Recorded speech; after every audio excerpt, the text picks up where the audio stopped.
आप आएंगे? देखिए, बहुत सारे जगहों पे घटना घटता है। पहले 2 दिन तक मुझे बुलाया जाता है, नहीं पहुंच पाता हूँ, तीसरा दिन से गरियाना शुरू कर दिया जाता है कि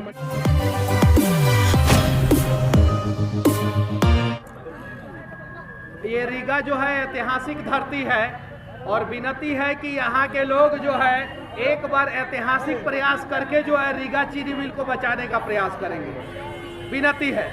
और अगर यहाँ के जितने भी युवा हैं, जितने भी यहाँ के बुजुर्ग लोग हैं और जितने भी बुद्धिजीवी लोग हैं, खासकर बुद्धिजीवी लोग जो पढ़े लिखे हैं, जो सिर्फ और सिर्फ इतना सोचते हैं कि हम पढ़े लिखे हैं तो हमसे ज़्यादा हमारा बच्चा पढ़ा लिखा होना चाहिए, उसके अलावा उनके ज़िंदगी में कोई लक्ष्य नहीं होता है, वैसे भी लोग अगर इस प्रकार के आंदोलन में आएंगे तब जाके ये आंदोलन सफल होगा, तब जाके रीगा चीनी मिल चालू होगा। अगर बिहार के हर एक पंचायत से एक एक ट्रैक्टर में भरकर किसान अगर यहाँ पे रीगा में चले आए तो मैं दावे के साथ कहता हूँ कि बिहार के हर एक जिला में एक एक चीनी मिल चालू हो जाएगा, हर एक जिला में। तो एक बार आप लोग प्रयास कीजिए, सभी लोग, अगर बिहार के हर एक जिला में चीनी मिल चालू करवाना चाहते हैं तो हर एक गांव से एक किसान कम से कम यहाँ पे आना चाहिए, हर गांव से, और हर पंचायत से, हर वार्ड से एक किसान जरूर आना चाहिए। और अगर एक एक आदमी हर वार्ड से, हर गांव से, हर पंचायत से यहाँ पे आ गया तो मैं दावे के साथ कहता हूँ कि ये रीगा चीनी मिल जो वेंटिलेटर पे है वो मरेगा नहीं, फिर से जिंदा हो जाएगा। तो ये आप लोगों के ऊपर है। मैं इसके पहले भी यहाँ पे आया था, लगभग आज से 14-15 महीना पहले मैं यहाँ पे आया था। उस समय सिर्फ एक आदमी से मुलाकात हुआ था जो मेरे बगल में बैठे हैं, जो उसके बाद से मैं यहाँ पे चीखा चिल्लाया, एक वीडियो बनाया, लोग जगे नहीं और मिल सो गया।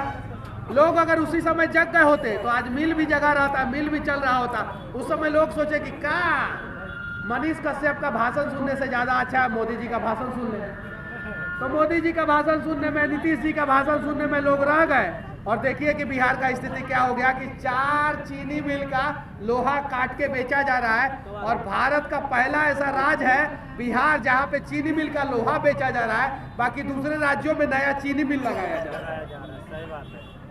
हमारे बिहार को इसलिए मजबूर किया जाता है कि हम लोगों से जो है सत्ता के शीर्ष सिंहासन में जो भी नेता बैठे रहते हैं वो नफरत करते हैं। वो चाहते हैं कि बिहारी जो है मजदूर रहे और दूसरे राज्यों में जाके मजदूरी करते रहे, वो लोग चाहते हैं जानबूझ के। और हम लोगों की सबसे बड़ी समस्या है कि हम लोग जाति में बटे हुए हैं। जिस दिन बिहारी जाति से ऊपर उठ के और टांग के जगह पे हाथ खींचना शुरू कर देगा, उस दिन बिहार जो है इस देश का नंबर 1 राज्य हो जाएगा। तो अगर आप लोग नंबर 1 राज्य बनाना चाहते हैं तो एक बार प्रण लीजिए कि आप लोग जो है किसी का टांग नहीं खींचेंगे, सबका हाथ खींच के आगे बढ़ाने का प्रयास करेंगे। तो आप लोग तैयार हैं? चलिए ठीक है। भैया, बाढ़ ग्रसित क्षेत्र है, यहाँ पे गन्ना के अलावा कोई दूसरा फसल बढ़िया से नहीं होता है। यहाँ के किसान फसल नहीं उगने के कारण से बढ़िया से चीनी मिल बंद हो गए, इस कारण से गन्ना नहीं उगा पाया है। तराही माम किसानों में मचा हुआ। मनीष भैया, कई को किसान विधायक बनाए हैं, कई को किसान सांसद बनाए हैं, सारा पूंजीपति को सांसद विधायक बनाए हैं। 1990 से पहले जो है गांव का जो सबसे मतलब कि बेकार लड़का होता था वो जाके नेताइती करता था और बनता था, नेता बनता था और काम करता था। 1990 के बाद जो है गांव का, क्षेत्र का सबसे दबंग बाहुबली आदमी जो रहता था वो विधायक सांसद बनने लगा। और सन 2010 के बाद से जो क्षेत्र का सबसे पैसा वाला आदमी रहा वो विधायक सांसद बनने लगा। तो कहां से काम होगा? पहले किसानों का नेता होता था, पूरे देश में होता था, क्योंकि किसान पृष्ठभूमि से आने वाले लोगों को आप लोग नेता बनाते थे। अब फॉर्च्यूनर पे अगर कोई नहीं घूमेगा उसे आप लोग नेता बनाएंगे नहीं, तो कहां से किसानों का काम होगा? फॉर्च्यूनर पे घूमने वाले सिर्फ और सिर्फ इतना सोचते हैं कि इसमें डीजल और पेट्रोल डलवाना है और इसको जो है एक शोरूम में जाके जो है सर्विसिंग कराना है, वो उसका दाम जानते हैं। आप किसी भी विधायक से पूछिए कि फॉर्च्यूनर का सर्विसिंग कॉस्ट कितना है, वो बताएगा कि नहीं बताएगा? बताएगा। लेकिन उसी सांसद विधायक से पूछिए कि हमारे क्षेत्र में गन्ना कितना टन होता है, हमारे क्षेत्र में कितना मैट्रिक टन जो है धान होता है, हमारे क्षेत्र में कितना मैट्रिक टन गेहूं होता है, तो वो नहीं बताएगा। यह समस्या है। और जिस दिन हम लोग इस समस्या का समाधान, इस समस्या का हल ढूंढ लेंगे ना, उस दिन हमारा समाधान हो जाएगा। दिल्ली में एगो नेताजी है किसी भी पार्टी के, पक्ष और विपक्ष दोनों का, एगो राहुल गांधी, एगो नरेंद्र मोदी। दिल्ली में 2 गो नेता केंद्र लेवल के, सही है कि नहीं है? वो बोलते हैं कि वोट दीजिए, हम लोग वोट देते हैं। अरे आप आइए पहले हमारे यहाँ, हमारे समस्याओं का समाधान कीजिए, वोट देंगे। नहीं कीजिएगा, हम नहीं देंगे। ये चीज है। हम अपने लोकल क्षेत्र का सबसे गरीब आदमी को चुनाव लड़ा के जिता देंगे, बात खत्म। तब जाके जो है समस्या का समाधान होगा। जब तक हम लोग जो है पूंजीपतियों के पीछे भागेंगे तब तक वो हमारा जेब खाली करके वो अपना पूंजी भरते रहेंगे, और जब जो है हम अपने लोगों को आगे बढ़ाएंगे तब वो झक मार के हमारे पीछे आएंगे। आज गुजरात जो है वहां पे मैं गया था, अभी कुछ दिन पहले ही आया हूँ गुजरात से। नवादा में जो कांड हुआ है उसी के कांड के लिए मैं अहमदाबाद से मुंबई और मुंबई से पटना आया, पटना से नवादा गया उसी कांड के लिए। और अभी फिर गुजरात जाने वाला हूँ मैं, फिर गुजरात जाने वाला हूँ। क्यों गुजरात जा रहा हूँ? क्योंकि गुजरात को देखना चाहता हूँ मैं कि यहाँ पे इतना इंडस्ट्री है तो बिहार में हो सकता है कि नहीं हो सकता है, मैं जानना चाहता हूँ। मैं पूरा देश घूमूंगा तो मुझे पूरे देश का ज्ञान होगा और तब मैं बता पाऊंगा कि हमारा बिहार जो है ना वो दूसरे राज्यों की तुलना में कितना पीछे है। और मैं अभी पिछले 6 महीना में 25 राज्य घूम चुका हूँ। कितना? 25। इस देश का 25 राज्य पिछले 6 महीना में घूम चुका हूँ। और 25 राज्य घूमने के बाद पता चला कि इस देश का अंडमान निकोबार या नागालैंड या जम्मू कश्मीर या केरल कोई भी राज्य हो, उन सभी राज्यों से 40 साल पीछे बिहार चल रहा है। कितना साल पीछे? 40 साल पीछे बिहार चल रहा है। इसमें गुजरात में रोड बिजली पानी जो है मुद्दा नहीं है। पंजाब में रोड बिजली पानी मुद्दा नहीं है। हरियाणा दिल्ली में रोड बिजली पानी मुद्दा नहीं है। लेकिन बिहार के किसी गांव में सिर्फ रोड सही दे दीजिए, उतना ही पे लोग वोट दे देते हैं। अगर बिहार के हर एक शहर में जो है इंडस्ट्री का व्यवस्था हो जाएगा, रोड बिजली पानी, तो अपने आप समस्या का समाधान हो जाएगा, अपराध का ग्राफ खत्म हो जाएगा, बेरोजगारी दूर हो जाएगा और बिहार इस देश का नंबर 1 राज्य हो जाएगा। तो कितना साल हम लोग पीछे हैं? 40 साल। तो हम लोगों को 40 गुना स्पीड में दौड़ना होगा। कितना गुना स्पीड में? 40 अगर नहीं दौड़ेंगे तो हम पीछा का पीछा रह जाएंगे। तो अगर हम चाहते हैं कि 5 साल के अंदर देश के सभी राज्यों के तुलना में हम कम से कम समांतर आ जाएं, तो उसके लिए हम सभी को जो है 40 गुना एफर्ट लगाना पड़ेगा, प्रयास करना पड़ेगा। और आओ एक बार बिहार बदलते हैं, आओ एक बार प्रयास करते हैं। मनीष भैया, बिहार के छोटे छोटे गांव में बहुत जगह ऐसा होता है कि जब भी कोई घटना घटता है तो लोगों के एक ही आश्वासन आता है कि शायद सच तक से मनीष कश्यप आ जाएंगे तो हमको न्याय मिल जाएगा। उन लोगों को कैसे एक अकेला मनीष कश्यप हर गांव तक पहुंच पाएंगे और कैसे न्याय दिला पाएंगे? देखिए, बहुत सारे जगहों पे घटना घटता है। पहले 2 दिन तक मुझे बुलाया जाता है, नहीं पहुंच पाता हूँ, तीसरा दिन से गरियाना शुरू कर दिया जाता है कि मनीष कश्यप यहाँ पे आया ही नहीं, बहुत बड़ा पत्रकार बन रहा है। अरे मनीष कश्यप अकेले कहाँ जाएगा, जरा बताइए। बिहार के सभी जिला में मैं 1 महीना में नहीं घूम सकता हूँ। पूरा राज्य की तो बात छोड़ दीजिए, पूरा देश की तो बात छोड़ दीजिए। तो मेरी मजबूरी समझिए, मुझे सोशल मीडिया पे सबसे ज्यादा गाली दिया जाता है, सबसे ज्यादा। लेकिन हाँ, मजा तब आता है कि सोशल मीडिया पे सबसे ज्यादा प्यार पाने वाला पत्रकार मैं ही हूँ। तब मजा आता है, तब उम्मीद लगता है कि हाँ, गाली देने वाले लोगों पे हमारा प्यार करने वाले लोग जो है भारी पड़ रहे हैं, तब मजा आता है। मीठे फल पे पत्थर अधिक पड़ता ही है, इतिहास गवाह है। और मनीष कश्यप के चाहने वाले बिहार में ही नहीं, देश के हर कोने कोने में है। छोटे बड़े किसान से लेकर के मजदूर से लेकर बड़े बड़े सेलिब्रिटी भी जो मनीष कश्यप को चाहते हैं।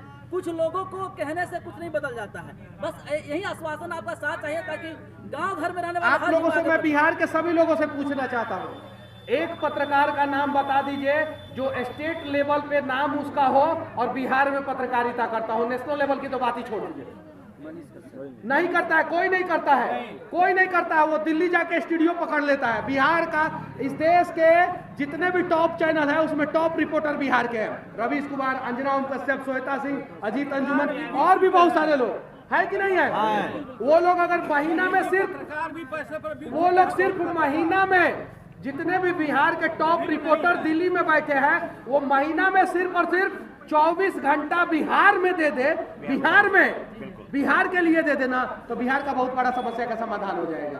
तो जो कम से कम बिहार में इतना सारा चीज झेल के, गाली सुन के, धक्का मुक्का खा के, बदतमीजी झेल के, सही है कि नहीं, मैं झेलता हूँ कि नहीं झेलता हूँ। लोग बोलते हैं बड़का हीरो बनता रहा, तो झेल के अगर बिहार में रिपोर्टिंग कर रहा है, कम से कम उसका आप लोग साथ दीजिए, उसका साथ दीजिए। नहीं तो 1 साल पहले इतना सारा पत्रकार कहाँ बिहार में था क्या? नहीं था, आप लोग बताइए, नहीं था। और आज अगर बिहार में इतना सारा पत्रकार है तो उसका देन कौन है आप सभी जानते हैं। तो चलिए एक प्रयास किया जाए, जितने भी नए पत्रकार हैं, पुराने पत्रकार हैं, जितने भी समाजसेवी हैं, बिहार के युवा हैं, जितने भी सोशल वर्कर है सब लोग मिलकर बिहार को एक बचाएं। छोटा सा सवाल, एक मनीष भैया, ब्रांड बिहार आप चला रहे हैं मुहिम, हम चाहते हैं कि एक बार यहाँ सभी जनता है आपके सामने भी देख रहे हैं, एक बार इनके बारे में बता दें कि किस रूप से आप क्यों इसको चला रहे हैं, सिर्फ अपने फायदे के लिए या किस लिए? ब्रांड बिहार एक ऐसा मुहिम है जो मेरा मुहिम नहीं है, वो चंद्रगुप्त मौर्य का मुहिम है जी, वो श्री कृष्ण सिंह का मुहिम है। वो बिहार के जितने भी बढ़िया लोग जो बिहार को आगे लेके जाना चाहते थे वो उनका मुहिम है।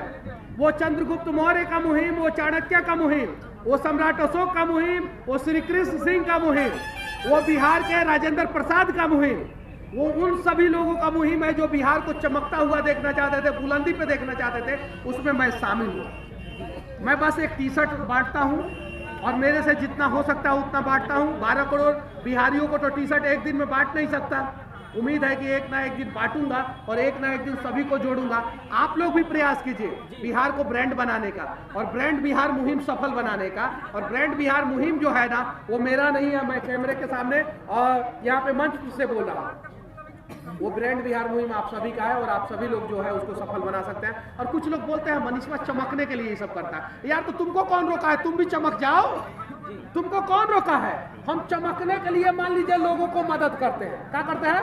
मदद करते हैं। हम चमकने के लिए ब्रांड बिहार मुहिम चला रहे हैं। हम चमकने के लिए लोगों को पैसा देते हैं, चमकने के लिए। अगर किसी के नजर में ऐसा, हम चमकने के लिए किसी गरीब को मोबाइल दे देते हैं, चमकने के लिए कोई हाथ काटता है उसको 1 लाख रुपया जाके दे देते हैं। तो तुम भी चमको ना यार। तुमको कौन रोका है? कौन रोका है?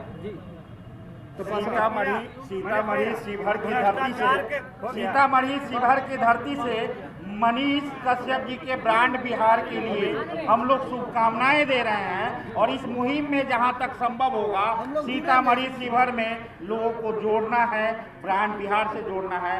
बिहार की इस अस्मिता को हम लोग को विश्व स्तर पर ले जाने के लिए, और खास करके ये सीता की धरती है जहां माँ सीता धरती फाड़ कर उत्पन्न हुई थी, उस धरती से हम लोग आपको शुभकामनाएं देते हैं ब्रांड बिहार चलाने के लिए। और ब्रांड बिहार का आपने जिस तरीके से कहा है कि ये मुहिम केवल आपका नहीं, बिहार के उन तमाम हस्तियों का है जो इतिहास बन चुके हैं, जो केवल किताबी पन्ने तक सीमित हो गए हैं। उनकी मान सम्मान और उनके सोच को जन जन तक पहुंचाते हुए बिहार को एक ब्रांड के रूप में स्थापित करने का आपका ये प्रयास है। इसमें हम लोग सदा आपके सहयोगी और आभारी हैं। और मैं सबसे मिलता हूँ, नेता से लेके, अभिनेता से लेके, किसान से लेके, बच्चा से लेके, बुजुर्ग से लेके, सबसे मिलता हूँ। जब भाजपा के नेता से मिलता हूँ तो आरजेडी और जदयू वाले गरियाते हैं। जब आरजेडी और जदयू के नेता से मिल लेता हूँ तो भाजपा ही सब गरियाते हैं। हमको उससे मतलब नहीं है कौन क्या सोच रहा है, कौन क्या नहीं सोच रहा है। हमको मतलब है अपने बिहार से, हमको मतलब है अपने देश से। बिहार से प्यार करता हूँ, लेकिन हर वीडियो का आखिरी में जय हिंद बोलता हूँ। आपने देखा होगा, क्योंकि मेरी राष्ट्रीयता जो है ना वो हिंदुस्तानी है।